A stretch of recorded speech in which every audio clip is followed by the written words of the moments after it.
السلام علیکم جی ناظرین، آپ دیکھ رہے ہیں BLI نیوز اور آپ کو لیے چلتے ہیں آج کی تازہ ترین اپڈیٹ کی جانب۔ پاکستان سپر لیگ ظفر گوہر نے سب سے زیادہ رنز دینے کا ریکارڈ قائم کر دیا۔ Abu Dhabi Pakistan super league PSL میں بدترین بالنگ کا ریکارڈ ظفر گوہر نے قائم کر دیا۔ انہوں نے یہ ریکارڈ اسلام آباد یونائیٹڈ کی جانب سے کھیلتے ہوئے بنایا۔ ہم نیوز کے مطابق ظفر گوہر PSL میں ایک اوور کے اندر سب سے زیادہ رنز دینے والے بالر بن گئے۔ اسلام آباد یونائیٹڈ کی جانب سے پشاور زلمی کے خلاف میچ کھیلتے ہوئے ظفر گوہر نے 4 اوورز میں 65 رنز دیے ہیں۔ پاکستان سپر لیگ میں 4 اوورز کے اندر ان سے قبل سب سے زیادہ رن دینے کا ریکارڈ شاہین افریدی کے پاس تھا۔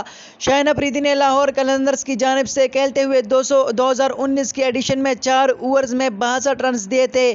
مزید اسی طرح کا انفارمیٹو ویڈیوز دیکھنے کے لیے ہماری یوٹیوب چینل BLI نیوز کو ضرور سبسکرائب کریں۔ اگر ہماری ویڈیو آپ کو اچھی لگے تو اپنے دوستوں کے ساتھ ضرور شیئر کیا کریں۔ ملتے ہیں کسی نئی ویڈیو میں، تب تک کے لیے اپنے دوست اپنے بھائی توصیف احمد کو اجازت دیجیے۔ اللہ حافظ۔